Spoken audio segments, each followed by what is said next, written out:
केंद्रीय बजट 2026-27 अब बस कुछ ही दिनों में पेश किया जाएगा। वित्त मंत्री निर्मला सीतारमण 1 फरवरी 2026 को रविवार के दिन लोकसभा में इसे पेश करेंगी और इस बार का बजट बहुत सारी उम्मीदें लेकर आने वाला है। क्या सस्ता होगा, क्या महंगा होगा और किस सेक्टर को कितना बजट मिलने का अनुमान है, आज उसी पर चर्चा करेंगे। इस वीडियो में लास्ट तक बने रहिएगा। नमस्कार, मैं हूं आपके साथ ममता तिवारी और आप देख रहे हैं न्यूज़ 18 का डिजिटल प्लेटफॉर्म।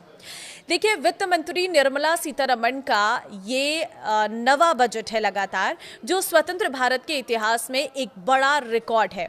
इससे पहले मोरारजी देसाई ने सबसे अधिक 100 बार बजट पेश किया था, जिनमें से 8 पूर्ण बजट जबकि 2 अंतरिम बजट थे। सबसे खास बात यह है कि आजादी के बाद पहली बार कोई बजट रविवार को पेश हो रहा है, जो काफी ऐतिहासिक माना जा रहा है। पहले भी कभी कभी शनिवार को बजट आया था, जैसे 2015 में, 2016 में अरुण जेटली ने पेश किया था, लेकिन रविवार का ये पहला मौका है। इस बार बजट से आम जनता से लेकर इंडस्ट्री के अलग अलग एक्सपर्ट्स को कई सारी उम्मीदें हैं। किसानों को पीएम किसान, फसल बीमा, सिंचाई योजनाओं से पैसा अधिक मिलने की उम्मीद है, तो उद्योग जगत को ग्रोथ के लिए पॉलिसी सपोर्ट, टैक्स में आसानी और मैन्युफैक्चरिंग को बढ़ावा देने वाले ऐलान की उम्मीद है। ये बजट देश की अर्थव्यवस्था को मजबूत बनाने और आम आदमी की जिंदगी आसान करने वाला हो सकता है। लोग उत्सुकता से इंतजार कर रहे हैं कि वित्त मंत्री आखिर क्या क्या ऐलान करती हैं, क्योंकि ग्लोबल टेंशन के बीच ये बजट काफी अहम होगा। सबसे पहली चीज, टैक्स स्लैब में बदलाव की उम्मीद आप भी जरूर चाहते होंगे, क्योंकि एक्सपर्ट्स का मानना है कि इस बार सरकार पुरानी टैक्स रिजीम के स्लैब में बदलाव कर सकती है। अभी तक ओल्ड रिजीम में टैक्स जो स्ट्रक्चर है जसका तस बना हुआ है, जबकि नई रिजीम को लगातार अट्रैक्टिव बनाया गया है। कंजप्शन बढ़ाने के मकसद से सरकार मिडिल इनकम ग्रुप को राहत देने पर फोकस कर सकती है। दूसरी चीज है, टीडीएस रेट्स कम होंगे, क्योंकि ये सवाल उठ रहा है।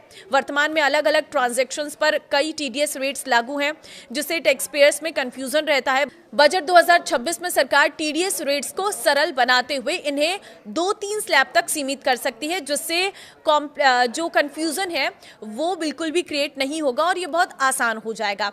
तीसरी चीज जो है, ओल्ड रिजीम में स्टैंडर्ड डिडक्शन बढ़ सकता है। नई रिजीम में स्टैंडर्ड डिडक्शन 75,000 रुपए कर दिया गया है, जबकि पुरानी रिजीम में ये अभी भी 50,000 रुपए है। बढ़ती महंगाई को देखते हुए सरकार ओल्ड रिजीम में भी स्टैंडर्ड डिडक्शन बढ़ाने का ऐलान कर सकती है। चौथी चीज है, पति पत्नी के लिए जॉइंट टैक्सेशन। ICAI की सिफारिश पर सरकार पति पत्नी के लिए जॉइंट टैक्सेशन सिस्टम लाने पर विचार कर सकती है। इससे परिवार की कुल टैक्स लायबिलिटी कम होगी और टैक्स सिस्टम संतुलित बन सकता है।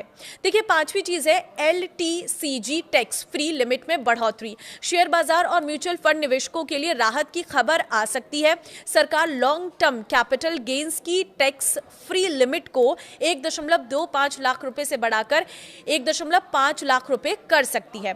देखिए, बढ़ती महंगाई के बीच आम आदमी के लिए सबसे भारी बोझ घर और इलाज से जुड़ा खर्च माना जाता है। ऐसे में टैक्स पेयर्स उम्मीद कर रहे हैं कि टैक्स स्लैब में बदलाव के साथ साथ सरकार रोजमर्रा के जरूरी खर्चों पर छूट देकर उन्हें राहत दे। मौजूदा समय में होम लोन के जो ब्याज है उस पर 2 लाख रुपए तक की जो छूट मिलती है, ये प्रॉपर्टी की बढ़ती कीमतों के मुकाबले काफी कम मानी जा रही है। दूसरी चीज है कि बजट 2026 से मिडिल क्लास रोजगार से जुड़ी कई उम्मीदें लगाए बैठा है। उन्हें उम्मीद है कि सरकार बजट 2026 में रोजगार और स्किलिंग को प्राथमिकता देगी, जिससे नए रोजगार का सृजन होगा और मिडिल क्लास को इससे फायदा मिलेगा। रोजगार बढ़ने से घर में आमदनी बढ़ेगी। साथ ही अगर सरकार MSME लोन में युवाओं पर ध्यान देती है तो स्वरोजगार के कई नए रास्ते खुल सकते हैं। वरिष्ठ नागरिकों के लिए नई टैक्स स्कीम उतनी आकर्षक नहीं है। बुजुर्गों को स्वास्थ्य और इंश्योरेंस खर्चों पर राहत की जरूरत होती है। ऐसे में उन्हें मेडिकल खर्चों में सरकार की ओर से बड़ी राहत मिल सकती है। अगर ऐसा होता है तो बुजुर्गों को काफी फायदा होगा। उद्योग जगत का मानना है कि इस बार बजट में आर्टिफिशियल इंटेलिजेंस AI इंफ्रास्ट्रक्चर को प्राथमिकता मिलनी चाहिए। हैप्पीएस्ट माइंड्स के CEO के अनुसार भारत को केवल AI का उपभोक्ता नहीं बल्कि ग्लोबल लीडर बनने की दिशा में आगे बढ़ना चाहिए। इसके लिए स्वदेशी हार्डवेयर, डेटा सेंटर, स्टार्टअप्स को सपोर्ट, टैक्स इंसेंटिव्स और इसके साथ ही स्किलिंग प्रोग्राम की जरूरत है।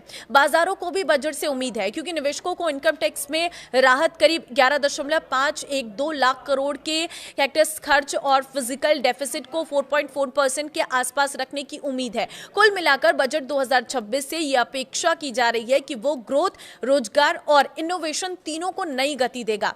कई एक्सपर्ट्स का मानना है कि अगर बजट में एंट्री लेवल ईवी को टैक्स छूट, सब्सिडी और आसान फाइनेंसिंग के साथ शामिल किया गया तो ये देश के ईवी इकोसिस्टम के लिए गेम चेंजर साबित होगा। इससे घरेलू कंपनियों को उत्पादन बढ़ाने, नई तकनीक विकसित करने और रोजगार के नए अवसर बनाने का मौका मिलेगा। तो आपको क्या लगता है, इस बजट में क्या आना चाहिए जिससे आपको फायदा मिले?